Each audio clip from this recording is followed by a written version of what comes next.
গল্পের শুরুতে আমাদের অনন্ত নামে একজন মর্চুয়ারির ভ্যান ড্রাইভারকে দেখানো হয়। অনন্ত তার অফিসের পাশেই ছোট্ট একটি বাড়িতে একাই থাকত। হঠাৎ একদিন দুজন মানুষ অদ্ভুতভাবে হাঁটতে হাঁটতে তার কাছে আসে। তাদের আচরণ একদমই অস্বাভাবিক ছিল, যেটা দেখা মাত্রই অনন্ত বুঝতে পারে তারা আসলে কি জন্য এসেছে। এই জন্য অনন্ত একটি বিশেষ তান্ত্রিক প্রক্রিয়া শুরু করে, আর সেই সঙ্গে সে সবরই মন্ত্র পাঠ করে। আমরাও দেখতে পাই যেই মুহূর্তে অনন্ত সেই মন্ত্র পড়া শুরু করে, ঠিক তখনই সেই দুজন ব্যক্তি হঠাৎ করে অদৃশ্য হয়ে যায়। মূলত মৃত্যুর পর যেসব আত্মা মুক্তি পায় না, অনন্ত সেই সব আত্মাকে দেখতে পায় এবং তাদের মুক্তি দেওয়ার জন্য সে সবরই মন্ত্র পাঠ করে। আর ওই যে দুজন ব্যক্তি তার কাছে এসেছিল, ওই দুজন আসলে আত্মা ছিল। অনন্ত তাদেরকে আত্মাদের দুনিয়াতে পাঠিয়ে দিয়েছে। এরপর কাজ শেষ করে অনন্ত স্বাভাবিকভাবে খাবার রান্না করতে শুরু করে। ঠিক সেই সময় তার চাচা দাবুবা তাকে কল করে। দাবুবা অনন্তের কাজ সম্পর্কে সব কিছুই জানত এবং অনন্তের সাথে কথা বলার সময় আমরা এটাও জানতে পারি যে অনন্ত কিছুদিন ধরে একই ধরনের ভয়ঙ্কর কিছু স্বপ্ন দেখছে। মূলত সেই স্বপ্নে সে তার মা আক্কাকে দেখতে পায়। স্বপ্নের ভেতরে আক্কা একজন গুরুজির সামনে বসে আছে এবং কোনো এক রহস্যময় গ্রন্থ সম্পর্কে তার কাছে জানতে চাইছে।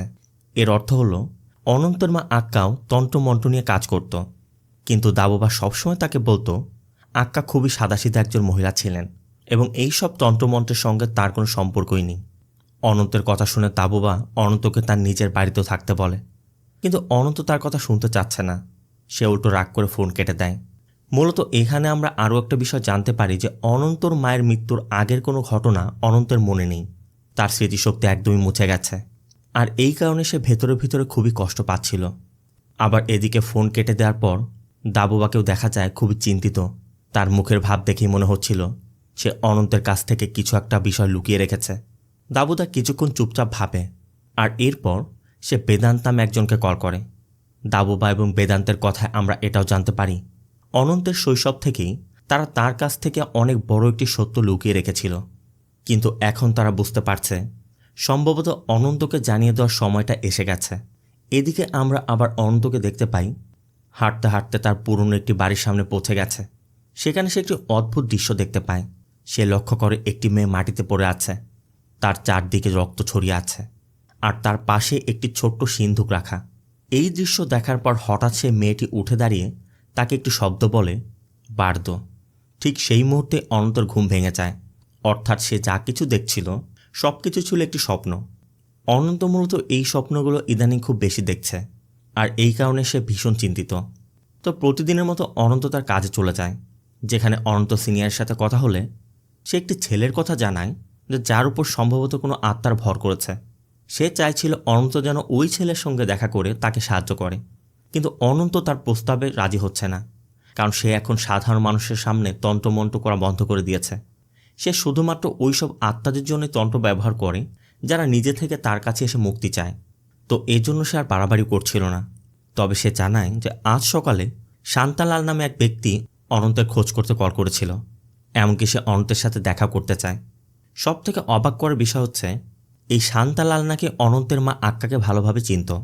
আর এই কথাটা শোনার পর অনন্ত পুরোপুরি হতবাক হয়ে যায়, কারণ দাবুবা কখনোই তাকে শান্তালালের কোনো কথাই জানায়নি, আর তার মায়ের মৃত্যুর কারণ সম্পর্কেও তাকে সঠিকভাবে কিছুই বলা হয়নি। তাকে শুধু এতটুকু জানানো হয়েছিল তার মা একজন সাধারণ মহিলা ছিলেন এবং একদিন একটি গাড়ি দুর্ঘটনায় তার মৃত্যু হয়েছিল। কিন্তু যখন অনন্ত শান্তলালের সঙ্গে দেখা করতে চায়, তখনই তার সামনে একটার পর একটা ভয়ঙ্কর রহস্য উন্মোচিত হতে শুরু করে। শান্তলাল অনন্তকে জানায় আসলে অনেক বছর আগে দাবুবা, আক্কা এবং শান্তালাল তিনজনই একজন মহান গুরুজির কাছ থেকে তন্ত্রবিদ্যা শিখত, আর তাদের মধ্যে সব থেকে বেশি মেধাবী ছিল আক্কা। সে খুব দ্রুত সব কিছু শিখে ফেলত, এমনকি দাবুবা এবং শান্তালালের চেয়েও সে অনেক বেশি জানত। দাবুবা আক্কাকে নিজের বড় বোনের মতো মনে করত, এমনকি তার সঙ্গেই থাকত। কিন্তু হঠাৎ একদিন গ্রামে একটি ভয়ঙ্কর ঘটনা ঘটে যায়। আক্কার মৃত্যু হয়, আর এই ঘটনার পর দাবুবা অনন্তকে নিয়ে গ্রাম ছেড়ে শহরে চলে আসে। ওই সময় অনন্তের অবস্থা খুব খারাপ ছিল। সে না কিছু বলতো, না কিছু মনে করতে পারত। মানে তার পুরনো স্মৃতিগুলো পুরোপুরি মুছে গিয়েছিল। এমনকি মনে হচ্ছিল তার ওপর কোনো কালো জাদুর প্রভাব পড়তে পারে। শান্তালাল দাবুবার কাছ থেকে অনেকবার সত্য জানার চেষ্টাও করেছে, কিন্তু দাবুবা কখনোই তাকে সম্পূর্ণ সত্যটি বলেনি। বরং সে একটি ছোট্ট সিন্ধুক শান্তলালের হাতে দিয়ে দেয়, যেই সিন্ধুকের ভিতরে আক্কার কিছু গুরুত্বপূর্ণ বই ছিল। আর এরপর তো দাবুবা অনন্তকে নিয়ে চলে যায়। এখন আবার শান্তালালের শারীরিক অবস্থা খুবই খারাপ। সে মৃত্যুর একদম দ্বার প্রান্তে। এই কারণে সে অনন্তকে ডেকে পাঠিয়েছে, যাতে সে সেই সিন্ধুক এবং গ্রন্থগুলো আবার তার কাছে ফিরিয়ে দিতে পারে। শান্তালাল অনন্তকে আরও একটি গুরুত্বপূর্ণ কথা বলে যে তার জীবনে সে অনেক ধরনের গ্রন্থ দেখেছে, কিন্তু এই ধরনের গ্রন্থ সে কখনোই দেখেনি। এমনকি সে এই গ্রন্থের ভেতরের লেখাগুলো কিছুই বুঝতে পারছে না। সব কিছু শোনার পর অনন্ত পুরোপুরি হতবাক হয়ে যায় এবং ওই সিন্দুকটি নিয়ে নিজের বাড়িতে ফিরে আসে। অনন্ত ওই সিন্দুকটি খোলে এবং লক্ষ্য করে ভিতরে কিছু কাগজের পৃষ্ঠা রয়েছে, কিন্তু এখানে দেখে বোঝা যাচ্ছে এই গ্রন্থের কিছুটা অংশ মিসিং, মানে কয়েকটি পাতা নেই। আর আমরা আগেও দেখেছিলাম অনন্ত তার স্বপ্নে বারবার এই সিন্দুককেই দেখত। আর এখন যেই মুহূর্তে সে সেই পাতাগুলোর হাতে স্পর্শ করে, ঠিক সেই মুহূর্তেই তার শরীর হঠাৎ করে কেমন যেন হয়ে যায়। তার চোখের সামনে একটি ভয়ঙ্কর দৃশ্য ভেসে ওঠে। সে দেখতে পায় একটি ছোট ছেলে শ্বাসরোধ হয়ে মারা যাচ্ছে। আর এর পরবর্তী দিনই অনন্ত যখন কাজে যায়, তখনই ঠিক সেই ছেলেটির মৃতদেহ আনতে চায়, যাকে সে গতদিন রাতে নিজেই দেখেছিল, মানে যেই ছেলেটি শ্বাসরোধ হয়ে মারা গিয়েছিল। আর এই ঘটনা দেখে অনন্ত পুরোপুরি হতবাক হয়ে যায়, কারণ সে আগে এই দৃশ্য নিজের চোখে দেখে ফেলেছে। এরপর আমাদের একটি গ্রামের দৃশ্য দেখানো হয়, যেখানে কোনো একটি পরিবার তাদের মেয়েকে নিয়ে দাবুদার কাছে এসেছে। আসলে ওই মেয়েটির শরীরের মধ্যে শয়তান প্রবেশ করেছিল, আর তারা চাইছিল দাবুবা যেন সেই শয়তানকে তার শরীর থেকে বের করে দেয়। তবে তার জন্য এক্সোরসিজম করতে হবে। এই জন্য দাবুবা আক্কাকে ডাকে। আক্কাও তখন ওই শয়তানকে নির্দেশ দেয় সেজন্য মেয়েটির শরীর থেকে বের হয়ে যায়। কিন্তু শয়তানটি একটি ভয়ঙ্কর সত্য প্রকাশ করে। সে আক্কাকে বলে যে আসলে মেয়েটির বাবা একটি পুরাতন গাছ কেটেছিল, যেই গাছের মধ্যে সে বহুদিন যাবৎ বসবাস করছিল। এই কারণে সে রাগে মেয়েটির পরিবারকে ধ্বংস করতে চাইছে। সাথে সে আক্কার ভেতরের শক্তি অনুভব করতে পারে। সে আক্কাকেও বলে যে আক্কা আসলে কালো দুনিয়া সম্পর্কে জানতে চায়, এমনকি বার্দ নামে একটি শক্তিশালী তন্ত্র সিদ্ধ করতে চায়। কিন্তু তার গুরুজি তাকে এই অনুমতি দেয়নি, কারণ বার্দ ছিল সবথেকে ভয়ঙ্কর এবং বিপজ্জনক একটি তন্ত্র। এই বার্দ গ্রন্থটি শুধুমাত্র গুরুজির কাছেই ছিল, আর এই গ্রন্থের মাধ্যমেই মানুষ কালো দুনিয়ার সব রহস্য জানতে পারত। তবুও গ্রন্থটি তার কাছে না থাকলেও আক্কা ইতিমধ্যে অনেক কালো শক্তি শিখে ফেলেছে, আর সে এই শক্তিগুলো সম্পর্কে আরও অনেক বেশি জানতেও চায়। কিন্তু এখন সে এই শয়তানটির কাছ থেকে নিজের সম্পর্কে আর কিছুই জানতে চাইছিল না। তাই সে এক্সোরসিজমের মাধ্যমে ওই শয়তানটিকে মেয়েটির শরীর থেকে বের করে একটি গর্তের ভেতর আটকে ফেলে। এরপর সেই মেয়েটির পরিবার মেয়েটিকে সেখান থেকে নিয়ে যায়। আর ঠিক সেই সময় আমরা আক্কার মেয়ে সমাকে দেখতে পাই। আক্কা সবসময় তার এই এক্সোরসিজম এবং তন্ত্রমন্ত্র সব কিছু লুকিয়ে রাখত, কারণ সে কখনোই চাইছিল না যে এই সকল খারাপ জিনিসের কোনো প্রভাব তার মেয়ের উপর পড়ুক। এই জন্য সমার ওই রুমে পর্যন্ত যাওয়ার কোনো অনুমতি ছিল না। কিন্তু সমার কথাবার্তায় আমরা জানতে পারি সে আসলে প্রচণ্ড কৌতূহলী ছিল। সে সবসময় জানতে চাইতো যে ওই রুমের ভিতর আসলে কি হয় এবং সেখানে কি রাখা আছে। অবশ্য মেয়ের কথা শুনে আক্কা একটু রাগ করে সমাকে সরাসরি বারণ করে দেয় সে যেন কখনোই ওই রুমে না যায়। এরপর সমা ঘুমিয়ে পড়লে আক্কা ওই রুমের মধ্যে প্রবেশ করে এবং গর্তের ভেতর থেকে ওই শয়তানটিকে বের করে। এরপর সে ধ্যানে বসে যায়। আর যখন সে ধ্যান থেকে বের হয়, তখন দাবোবা আক্কার সাথে দেখা করে ওই শয়তানটিকে মুক্ত করে দিতে বলে, কারণ দাবোবা ভালো করেই জানত এই ধরনের শয়তানদের নিজের বাড়িতে বন্দি করে রাখা একবারে নিরাপদ নয়। আর তার উপর আক্কা এর আগেও অনেক শয়তানকে নিজের বাড়ির মধ্যে বন্দি করে রেখেছিল। কিন্তু আক্কার ধারণা এই শয়তানগুলো কালো দুনিয়া সম্পর্কে অনেক কিছু জানে, আর এই সকল শয়তানদের ব্যবহার করে সে ওই দুনিয়া সম্পর্কে আরও ভালোভাবে জানতে পারবে। এই কারণে সে দাবোবার কোনো কথা একদমই শোনেনি, যে জন্য দাবোবা রাগ করে আবার নিজের কাজে চলে যায়। এখান থেকে সিন চলে আসে প্রেজেন্টে। অনন্তকে দেখা যায় দাবোবার সঙ্গে দেখা করতে এসেছে। সেখানে সে শান্তালালের দেওয়া সেই সিন্ধুকটিও দাবোবাকে দেখায়। আর এরপর সে আক্কার সম্পর্কে পুরো সত্যিটা জানতে চায়। প্রথমে দাবোবা অনন্তকে কিছুই বলতে চাচ্ছিল না, কিন্তু পরে যখন অনন্ত জোর করে বারবার জিজ্ঞেসই করে, তখন দাবোবার কথা থেকে আমরা আসল ঘটনা সম্পর্কে জানতে পারি। মূলত মাত্র 20 বছর বয়সে আক্কার একজন কৃষকের সঙ্গে বিয়ে হয়েছিল। তাদের একটি সন্তানও ছিল। কিন্তু হঠাৎ করে একদিন আক্কার স্বামী এক দুরারোগ্য ব্যাধিতে আক্রান্ত হয়ে মারা যায়। এই ঘটনার পর আক্কা পুরোপুরি ভেঙে পড়ে, আর ঠিক সেই সময় তার মনটা তন্ত্রমন্ত্রের দিকে ঝোঁকে। এরপর সেখান থেকে আক্কার পরিচয় হয় দাবোবা এবং শান্তালালের সঙ্গে। যেহেতু আক্কা তন্ত্রমন্ত্রে খুবই দক্ষ ছিল এবং খুব দ্রুত সব শিখে ফেলত, তাই গুরুজি তার উপর ভরসাও করত। এই কারণে গুরুজি তাকে আরও অনেক গোপন বিদ্যা সম্পর্কে শিক্ষা দিয়েছিল। কিন্তু সময়ের সঙ্গে সঙ্গে আক্কা এই সকল শক্তি ভিন্ন উদ্দেশ্যে ব্যবহার করতে শুরু করে। সে ধীরে ধীরে কালো দুনিয়ার দিকে ঝুঁকে পড়ে। এমনকি কালো বিদ্যা সম্পর্কে জানার জন্য সে আরও বেশি আগ্রহী হয়ে যাচ্ছিল। আসলে সে বিশেষভাবে একটি ভয়ঙ্কর মন্ত্র সম্পর্কে জানতে চাচ্ছিল, আর সেই মন্ত্রটির নাম ছিল বার্দ। এই বার্দ মূলত কালো দুনিয়ার সবথেকে ভয়ঙ্কর এবং শক্তিশালী মন্ত্র। এই মন্ত্র ব্যবহার করার কারণেই পরবর্তীতে আক্কার মৃত্যু হয়। এদিকে যে গ্রন্থটি শান্তালার অনন্তকে দিয়েছিল সেটি আসলে এই বার্দ গ্রন্থের দ্বিতীয় অংশ ছিল, কিন্তু আক্কার মৃত্যুর পর এই বার্দ গ্রন্থের প্রথম অংশ হঠাৎ করেই কোথাও যেন হারিয়ে যায়। এমনকি বর্তমান সময়ে দাবোবা নিজেও জানত না এই বার্দ আসলে কিসের জন্য ব্যবহার করা হয় এবং এর প্রথম অংশটি ঠিক কোথায় রাখা আছে। দাবোবা ধারণা করছিল যদি অনন্ত বারবার আক্কার স্বপ্ন দেখেই থাকে তাহলে সম্ভবত সে সেই স্বপ্নের মধ্যে বার্দ গ্রন্থের প্রথম অংশটিও দেখতে পারে, কিন্তু অনন্ত সে সম্পর্কে কিছুই মনে করতে পারছে না। তাই এখনকার জন্য অনন্ত সে বার্দ গ্রন্থের দ্বিতীয় অংশটি দাবোবার হাতে দিয়ে সেখান থেকে নিজের কাজে রওনা হয়। অনন্ত ওই দিন একটি ছোট ছেলের মৃতদেহ নিয়ে আসে, যার মৃত্যু গতরাতে হয়েছিল, আর সেই ছেলেটির নাম ছিল আদি। যখন অনন্ত আদির মৃতদেহ নিজের চোখে দেখে তখন সে ভীষণ অবাক হয়ে যায়, কারণ গতকাল সে ভীষণের মধ্যে এই আদিকে দেখেছিল। এরপর আদির শেষকৃত্য সম্পন্ন করা হয়, কিন্তু ওই রাতেই আদির আত্মা অনন্তের কাছে চলে আসে। মানে তার আত্মা শান্তি পায়নি, এক কথায় মুক্তি পায়নি, যে জন্য আদি শুধু একটাই কথা বলছিল, সে তার মায়ের কাছে ফিরে যেতে চায়। অনন্ত তখন তাকে বোঝানোর চেষ্টা করে এবং তার জন্য শবরী মন্ত্র পাঠ করে যাতে সে আত্মাদের জগতে চলে যেতে পারে। এই মন্ত্র ব্যবহার করার পর আদি ধীরে ধীরে অদৃশ্য হয়ে যায়। কিন্তু এরপর একটি অদ্ভুত ঘটনা ঘটে। অনন্ত যখন নিজের কাপড় ওয়াশ করছিল ঠিক তখনই আদি আবার এসে উপস্থিত হয়, অর্থাৎ এখন সে আত্মাদের জগতে যায়নি। এটা দেখে অনন্ত ভীষণভাবে অবাক হয়েছে এবং চিন্তিত, কারণ তার জীবনে এমন ঘটনা প্রথম ঘটল যেখানে শবরী মন্ত্র ব্যবহার করার পরও কোনো আত্মা মুক্তি পায়নি। আর যেমনটা সাধারণ ছোট বাচ্চাদের স্বভাব হয়, তারা অনেক প্রশ্ন করে, ঠিক সেভাবেই আদির আত্মাও অনন্তকে বিভিন্ন প্রশ্ন করছিল। সে অনন্তের সম্পর্কে, তার কাজ সম্পর্কে এবং এই সব বিষয় সম্পর্কে অনেক কিছু জানতে চাচ্ছিল, কিন্তু অনন্ত তাকে যতটা সম্ভব এড়িয়ে চলার চেষ্টা করে, কারণ সে বুঝতে পারছিল না কিভাবে আদির আত্মা মুক্তি পাবে। এই কারণে সে দাবোবার কাছে যায় এবং তার কাছে আদির সম্পর্কে বিস্তারিত খুলে বলে।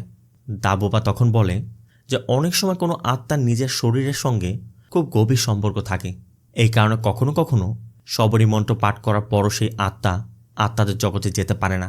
এই ধরনের আবেগ বা মোহ সাধারণত 6 দিন পর্যন্ত থাকে, কিন্তু যেহেতু আদি একজন ছোট্ট শিশু, তাই সব কিছু বোঝার জন্য তার প্রায় 12 দিন সময় লাগবে। অর্থাৎ এই 12 দিন পর্যন্ত আদির আত্মা অনন্তের সঙ্গেই থাকবে। কিন্তু অনন্ত এটা একবারই যাচ্ছিল না, যে জন্য সে ওই রাতে আবারও শবরী মন্ত্র পাঠ করে, কিন্তু তাতেও কোনো লাভ হয় না। আসলে আদি তার মাকে ভীষণ ভালোবাসত এবং সে তার মায়ের সঙ্গে দেখা করতে চাচ্ছিল। অনন্ত তখন আদিকে শান্ত করার জন্য আদিকে বোঝায় যে কিছুদিন পর তার মাও তার কাছে চলে আসবে। তো এখান থেকে সিন আবার পাস্টে, যেখানে আমরা দেখতে পাই আক্কা তার মেয়ে সমার চুল বেঁধে দিচ্ছে। তখনই একটি ছোট ছেলে দাবোবার পিছনে পিছনে সেখানে আসে, আর ওই ছেলেটি অন্য কেউ নয়, অনন্ত। আক্কা যখন জানতে পারে এই ছোট্ট ছেলেটিকে কেউ গ্রামের একটি মন্দিরে ফেলে গেছে, আর এরপর সে ভিক্ষা করে বেঁচেছিল, এমনকি থাকারও কোনো জায়গা নেই, সে অনন্তকে নিজের কাছে রেখে দেওয়ার সিদ্ধান্ত নেয়। কিন্তু দাবোবা আপত্তি করছিল, কারণ তার মনে হচ্ছিল এভাবে একজন অচেনা ছেলেকে বাড়িতে রাখা ঠিক হবে না। কিন্তু আক্কার সিদ্ধান্তের বিপক্ষে সে কিছুই করতে পারবে না, কারণ আক্কা যা একবার নির্ধারণ করত সে সেটা করেই ছাড়ত। এরপর রাতের বেলা আমরা দেখতে পাই আক্কা আবার ধ্যানে বসেছে। সে মূলত শয়তানের শক্তির সাথে গভীর ধ্যান করছিল। ঠিক তখনই ওই শয়তানটি আক্কাকে মা কালীর পূজা করার পরামর্শ দেয়। এমনকি সে আক্কাকে একটি ভয়ঙ্কর ভীষণ দেখায়, যেই ভীষণের মধ্যে আক্কা নিজেই নিজের মৃত্যু দেখতে পায়। এই দৃশ্যটি দেখার পর আক্কা ভীষণ ভয় পেয়ে যায়। সাথে সাথে সে দাবোবার সঙ্গে দেখা করে আর তাকে একটি মন্দিরে যেতে বলে। তো পরবর্তী দিন সকালে যখন আক্কা এবং দাবোবা মন্দিরে যাওয়ার জন্য প্রস্তুতি নিচ্ছিল, তখন সমাজ তাদের সঙ্গে যেতে কান্নাকাটি করছিল, কারণ সে একা বাড়িতে থাকতে চাচ্ছে না। কিন্তু আক্কা চাইছিল যে এই সব তন্ত্রমন্ত্র এবং এই শয়তানদের ঘটনা থেকে সে সমাকে সবসময় দূরে রাখবে। এই জন্য সে নানা নামে একজন ব্যক্তিকে বাড়িতে রেখে যায় এবং অনন্ত এবং সমার উপর নজর রাখতে বলে। সাথে তাকে স্পষ্ট করে বলে দেয় সমা যেন কোনোভাবে ওই এক্সোরসিজম রুমে প্রবেশ না করে। এরপর আক্কা এবং দাবোবা সেখান থেকে চলে যায়। আক্কা সেখান থেকে সরাসরি একটি কালী মন্দিরে যায়, যেখানে সে ভক্তি করে পূজা এবং উপাসনা করতে চেয়েছিল। এদিকে রাতের বেলা আমরা তাদের বাড়ির ভেতর একটি ভয়ঙ্কর ঘটনা দেখতে পাই। সমা যখন গভীর ঘুমে, ঠিক সেই সময় হঠাৎ একটি জোরে শব্দ হয়। মূলত ওই রুমের ভিতর থেকে শয়তানটা ঘড়ি ভেঙে বাইরে বের হয়ে আসে আর এই শব্দ শুনে সমা মনে করে সম্ভবত তার মা আক্কা ফিরেছে।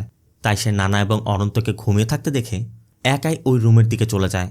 আর যখনই সে রুমের মধ্যে প্রবেশ করে ঠিক সেই মুহূর্তে তার সামনে একটি ভয়ঙ্কর শয়তানকে দাঁড়িয়ে থাকতে দেখে। আর এর কিছু সময় পরে আক্কা বাড়িতে ফিরে দেখে অনন্ত সেখানে বসে কাঁদছে। নানাও ততক্ষণ এখান থেকে ভয়ে পালিয়ে গিয়েছিল। এই দৃশ্য দেখার পর আক্কা সঙ্গে সঙ্গে বোঝা যায় এখানে কি ঘটেছে। সে দ্রুত এক্সোরসিজম রুমে ঢুকে পড়ে আর সেখানেই দেখতে পায় সমা মারা গেছে। শয়তানটিও ততক্ষণে এখান থেকে পালিয়ে গিয়েছিল। এই দৃশ্য দেখার পর আক্কার পায়ের নিচ থেকে মাটি একদমই সরে যায়। সে বিশ্বাসই করতে পারছিল না তার মেয়েটা বেঁচে নেই। আর এরপর দাবুবা এসে যখন সমার মৃতদেহ দেখে তখন সে এই ঘটনার জন্য আক্কাকে দায়ী করে, কারণ সে অনেক আগে আক্কাকে সতর্ক করেছিল যে এদেরকে মুক্তি করে দাও, কিন্তু আক্কা তার একটি কথা শোনেনি। এদিকে আক্কা কাঁদতে কাঁদতে গভীর চিন্তায় ডুবে যায়। মনে হচ্ছিল সে মনের ভেতর কোনো গুরুত্বপূর্ণ সিদ্ধান্ত নিচ্ছে। এরপরই গল্প আবার বর্তমান চলে আসে, যেখানে আমরা দেখতে পাই অনন্ত এখন অনেক দিন ধরে আদির সঙ্গে একসাথেই থাকছে। কিন্তু এতদিন কেটে যাওয়ার পরও সে আদিকে যতটা সম্ভব এড়িয়ে চলার চেষ্টা করছিল। অন্যদিকে আদি কিছুই বুঝতে পারছিল না যে তার সঙ্গে আসলে কি ঘটছে, এবং অনন্ত ছাড়া আর কেউ কেন তাকে দেখতেও পাচ্ছে না। এই কারণে সে একটু কষ্ট পাচ্ছিল, এমনকি একাকিত্ব বোধ করছিল। সে প্রতিদিন তার সমবয়সী শিশুদেরকে খেলতে দেখত, নিজে ওদের সঙ্গে খেলতে না পেরে তারও খারাপ লাগত। এটা দেখে অনন্তের মনের ভেতরে একটা খারাপ অনুভূতির জন্ম নিচ্ছিল। এর জন্য সে আদির সাথে ভালোভাবে কথা বলতে শুরু করে।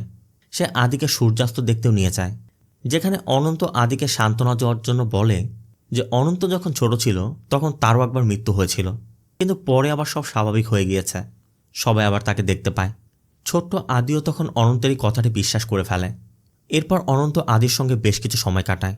আর এই সময় ধীরে ধীরে অনন্তের মনের ভেতরে আদির প্রতি একটা আলাদা মায়া এবং ভালোবাসা তৈরি হতে শুরু করে। এরপর রাতের বেলা অনন্ত যখন আক্কার কথা ভাবছিল, আদি তার কোলের ভিতরে সে শুয়ে পড়ে। আর এর কিছুক্ষণ পরে আমরা দেখতে পাই অনন্ত যখন বাড়ির বাসনকোসন ওয়াশ করছে, ঠিক সেই সময় আদির কণ্ঠ শোনা যায়। আদি বলছিল, আপনি আমাকে চিনতে পারেননি তাই না? এই কথা শোনার পর অনন্ত সেই শব্দের পিছু হাঁটতে শুরু করে। আর এভাবে হাঁটতে হাঁটতে সে বাড়ির ছাদের উপরে পৌঁছে যায়। আর সেখানে গিয়ে দেখে সমা বসে বসে কিছু একটা করছে। আর অন্য ঘরে একটি ভয়ঙ্কর দানব দাঁড়িয়ে আছে। তার মাথায় বড় বড় শিং, আর হাতে ছিল বার্ধ গ্রন্থের সেই সিন্দুকটি। এই দৃশ্য দেখে অনন্ত ভীষণ ভয় পেয়ে যায়, কিন্তু সেই সময় তার ঘুম ভেঙে যায়। সে দেখতে পায় সে এখনও সেই টেবিলের পাশে বসে আছে যেখানে সে গত রাতে বসেছিল। মানে সে যা কিছু দেখছিল সব কিছু আসলে একটি স্বপ্ন ছিল। তাই এই মুহূর্তে অনন্ত এই সব ঘটনাকে একটু সময়, তবে আদিকে দেখা যাচ্ছিল না, যে জন্য সে আদিকে খুঁজতে শুরু করে। মূলত 12 দিন সম্পূর্ণ হয়ে গিয়েছিল, আর এই কারণে আদির আত্মা আত্মাদের জগতে চলে গিয়েছে। এটা বুঝতে পেরে অনন্ত ভীষণ কষ্ট পায়, কারণ এই কয়েকদিনে সে আদির সঙ্গে একটি গভীর সম্পর্কে জড়িয়ে গিয়েছিল। এখন তার মনে বারবার আদির কথাই মনে পড়ছে। এই জন্য অনন্তর দিনটা খুবই চিন্তা এবং অস্থিরতার সাথে কাটে। এমনকি রাতের বেলা দাবুবার কাছে গিয়ে তার মনের কষ্ট এবং সমস্যার কথা শেয়ার করে। কিন্তু দাবুবা এটা শোনার পর একটু রেগে যায়, কারণ তার মতে কোনো আত্মার সঙ্গে এভাবে আবেগগত সম্পর্ক গড়ে তোলা একেবারে ঠিক নয়। অনন্ত বিষয়টি বুঝতে পেরে নিজের বাড়ি চলে যাচ্ছিল, কিন্তু ঠিক সেই সময় তার চোখ পড়ে বার্ধ গ্রন্থের দ্বিতীয় অংশে সেই সিন্দুকটির উপর। এই সিন্দুকটি আসলে অনন্তই আগে দাবুবার হাতে দিয়েছিল। এবার এই সিন্দুকটি দেখে তার মধ্যে একটি কৌতূহল হয়, যে জন্য সে ধীরে ধীরে সিন্দুকটি খোলে। আর ঠিক সেই সময় সেখানে সে একটি কাগজ দেখতে পায়, যার উপর একটি নাম লেখা ছিল স্বামী বেদান্ত।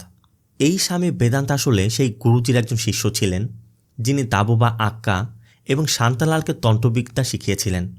এমনকি গুরুজির মৃত্যুর পর এই স্বামী বেদান্তি সেই আশ্রমের দায়িত্ব নিয়েছিলেন।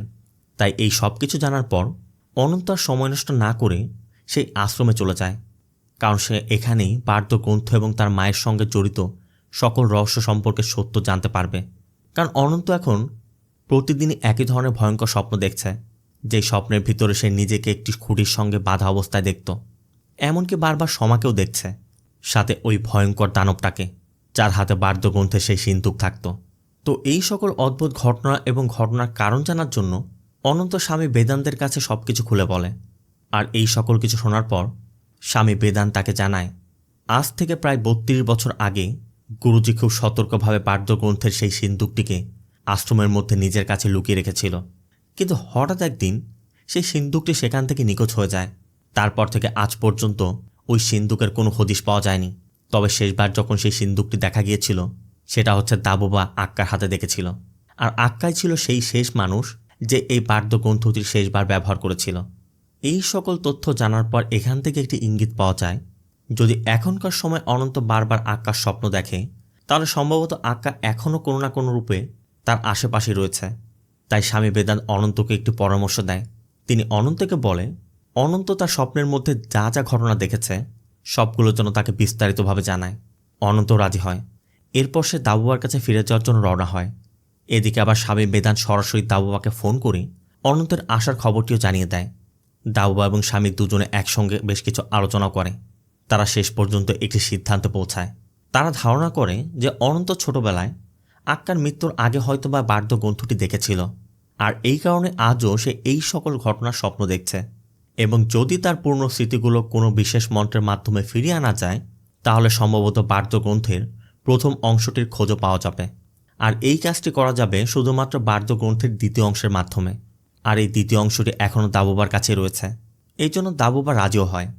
আবার অনন্ত দাবুবার সাথে দেখা করার পর দাবুবা শেষবারের মতো বাদ্য সম্পর্কে অনন্তকে সত্যিটা জানায়। আর তখনই আমরা জানতে পারি আসলে যে মানুষ বাদ্যর উপর পুরোপুরি নিয়ন্ত্রণ পেতে পারে সে মৃত্যুর উপর বিজয় লাভ করতে সক্ষম হয়। কারণ এর প্রথম অংশের সাহায্যে মৃত্যুর পরও যে কোনো মানুষের আত্মাকে অন্য একজনের শরীরের ভেতরে প্রবেশ করানো সম্ভব, একরকম ট্রান্সপ্লান্ট আর কি। তবে একটি সমস্যাও ছিল, নতুন শরীরে প্রবেশ করার পর সেই আত্মা তার পূর্ণ জীবনের কোনো স্মৃতি মনে রাখতে পারবে না। আর ঠিক এই স্মৃতিগুলো ফিরিয়ে আনার জন্যই বাদ্যর দ্বিতীয় অংশটি ব্যবহার করা হতো। আবার এখানে অনন্ত একটি গুরুত্বপূর্ণ বিষয় জানতে পারে যেটা সে আগে জানত না। মূলত বাদ্য ব্যবহার করার সময় অনন্তের স্মৃতিশক্তি সম্পূর্ণভাবে নষ্ট হয়ে গিয়েছিল। তাই এই দ্বিতীয় অংশের সাহায্যেই তার স্মৃতিশক্তি আবার ফিরিয়ে আনা সম্ভব। এটা জানার পর অনন্ত একদম স্তব্ধ হয়ে যায়, কারণ এতদিন পর্যন্ত সে এটাই জানতো না তার স্মৃতিশক্তি হারিয়ে যাওয়ার পেছনে আসলে কালো জাদুর প্রভাব ছিল। এখান থেকে সিন আবার পাস্টে, যেখানে আমরা আসল সত্য সম্পর্কে জানতে পারি যে আসলে অনন্তের উপর কালো জাদু করা হয়েছিল কিভাবে। আমরা দেখতে পাই যে সমা মারা যাওয়ার পর ঠিক কী ঘটেছিল। সেই সময় আক্কা রাগের বশে দাবুবাকে সরাসরি ঘর থেকে বের করে দেয়। আর দাবুবা রাগে ফুঁসতে ফুঁসতে সমার শেষকৃত্য করার জন্য কাঠ কাটতে শুরু করে। এরপরে আক্কা অনন্তের কাছে যায় এবং বড় বড় শিংওয়ালা ওই দানবটাকে বের করে আনে। সে দানবটাকে নির্দেশ দেয় সে যেন গুরুজির আশ্রমে গিয়ে বাদ্য সেই সিন্দুকটি নিয়ে আসে। ঠিক এই কারণেই মূলত আজ থেকে প্রায় 32 বছর আগে আশ্রম থেকে বাদ্য সিন্দুকটি নিখোঁজ হয়েছিল, কারণ আক্কাই ওই শয়তানের দ্বারা সিন্দুকটি নিজের কাছে এনেছিল। মূলত আক্কা বাদ্যর সাহায্যে নিজের মেয়ে ক্ষমার আত্মাকে অনন্তের শরীরের মধ্যে প্রবেশ করাতে যাচ্ছিল, আর এর জন্য সে একটি যজ্ঞের প্রস্তুতিও নেয়। আক্কা অনন্তকে অজ্ঞান করে অনন্ত এবং সমাকে বাড়ির ভেতরে দুটি আলাদা খুঁটির সঙ্গে সামনাসামনি বেঁধে ফেলে। আর এরপরই বাদ্যর ভেতরে লেখা মন্ত্রগুলো উচ্চারণ শুরু করে। কিন্তু ঠিক সেই সময় দাবুবার মধ্যেও কেমন যেন একটা অস্বস্তি ফিল হচ্ছিল। আবার তার চারপাশে গাছের উপর থাকা সব পাখি এবং অন্যান্য প্রাণীগুলো একসাথে মরে নিচে পড়তে থাকে। আর এই দৃশ্য দেখে দাবুবা তাৎক্ষণিকভাবে বুঝে যায় আক্কা বাদ্য সঠিকভাবে ব্যবহার করতে পারছে না, যে জন্য পরিস্থিতি ভয়ঙ্কর দিকে এগোতে শুরু করেছে। এই জন্য সে ওই রুমের দরজা ভেঙে ভিতরে ঢুকে পড়ে। সে আক্কাকে থামানোর চেষ্টা করে, কিন্তু আক্কা কোনোভাবেই কোনো কথা শুনছিল না, কারণ সে যে কোনো মূল্যে তার মেয়েকে বাঁচাবে। আর দাবুবাও যখন তাকে থামাতে পারছিল না, কুণ্ডের মধ্যে পানি ঢেলে দেয়, যে জন্য ঘরের মধ্যে থাকা সবাই একসঙ্গে অজ্ঞান হয়ে পড়ে যায়। আর যখন দাবুবার জ্ঞান ফেরে তখন সে আক্কাকে ঠিক সেইভাবে মেঝের মধ্যে পড়ে থাকতে দেখে যেভাবে ওই দানবটা তার ভীষণে তাকে দেখিয়েছিল।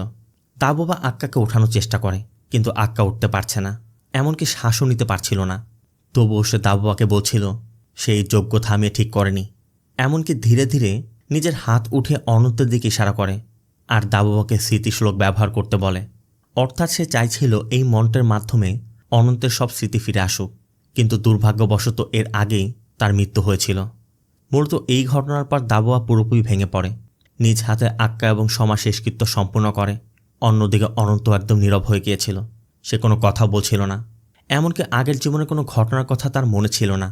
এই জন্যই দাবুয়া অনন্তকে নিয়ে গ্রাম ছেড়ে শহরে চলে যায়, কারণ সে চাইছিল অনন্ত নতুন একটি জীবন শুরু করুক।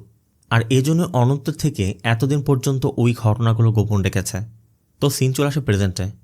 বাদ্যর নিয়ম অনুযায়ী দাবুয়া অনন্তকে একটি খুঁটির সঙ্গে বেঁধে দেয়, আর এরপর বাদ্য সেই স্মৃতিশ্লোক পড়তে শুরু করে। আর কিছু সময় পরই এই মন্ত্রের প্রভাবে অনন্তের মধ্যে সব স্মৃতি ফিরে আসতে শুরু করে। একসময় পুরো স্মৃতি ফিরে আসে, কিন্তু স্মৃতি ফিরে আসার পরই অনন্ত কেমন যেন পুরোপুরি আক্কার মতো আচরণ শুরু করে। তার চোখের ভঙ্গি, কথা বলার ধরন, আচরণ সব কিছু আক্কার মতো হয়ে যায়, যেটা দেখার পর দাবুবা ভীষণভাবে অবাক। সে ধীরে ধীরে অনন্তের কাছে যায়, তার সঙ্গে কথা বলে। ঠিক এই সময় গল্পের সবথেকে বড় রহস্যটি উন্মোচন হয়। আমরা এই মুভির আসল টুইস্ট এবং গোপন সত্য সম্পর্কে জানতে পারি। আসলে ওই দিন সেখানে যা ঘটেছিল তা আমাদের ধারণারও বাইরে। কারণ সত্যটা হলো, দাবোমা মাঝখানে আসার আগেই আক্কা বার্দ মন্ত্রটি সম্পূর্ণ করে ফেলেছিল, অর্থাৎ তার যজ্ঞ সম্পূর্ণ হয়ে গিয়েছিল। আর সেই মন্ত্রের মাধ্যমে সে প্রথমে তার মেয়ে ক্ষমার আত্মাকে সুরক্ষিত করে রেখেছে, আর এরপর সে নিজের আত্মাকেও অনন্তের শরীরের মধ্যে প্রবেশ করিয়ে দিয়েছিল। তার মানে অনন্তের শরীরের মধ্যে আক্কার আত্মা এতদিন পর্যন্ত বেঁচে ছিল। মূলত ওই সময় ওই দানবটা আক্কাকে ভীষণের মাধ্যমে আগে দেখিয়ে দিয়েছিল যে ভবিষ্যতে তার মৃত্যু কিভাবে হবে। এই জন্য সে নিজেকে এবং নিজের মেয়েকে বাঁচানোর জন্য এই সিদ্ধান্ত নিয়েছিল। সে প্রথমে নিজের আত্মাকে রক্ষা করার সিদ্ধান্ত নেয়, আর এই কারণে সে মৃত্যুর আগে দাবুবাকে অনন্তর দিকে ইশারা করে স্মৃতিশ্লোক ব্যবহার করতে বলেছিল, যাতে ভবিষ্যতে যখন অনন্তের স্মৃতি ফিরে আসে তখন সে তার মেয়ে ক্ষমাকেও জীবিত করতে পারে। কারণ তার আত্মা ঠিকই অনন্তের মধ্যে ছিল, কিন্তু তার যে স্মৃতি ছিল সেগুলো তখনই ফিরে আসবে যখন দাবুবা স্মৃতিশ্লোক পাঠ করবে। কিন্তু ওই সময় দাবুবা এর কিছুই বুঝতে পারেনি, যে জন্য তাকে এত বছর অপেক্ষা করতে হয়েছে। আবার ওই সময় মৃত্যুর আগে আক্কা ওই দানবের হাতে বার্দর প্রথম অংশের দায়িত্ব দিয়ে দিয়েছিল, যে জন্য আক্কার মৃত্যুর পর দানবটা প্রথম অংশ নিয়ে কালো দুনিয়া চলে গিয়েছিল। আর এই প্রথম অংশটি শুধুমাত্র আক্কাই আবার ফিরে আনতে পারত।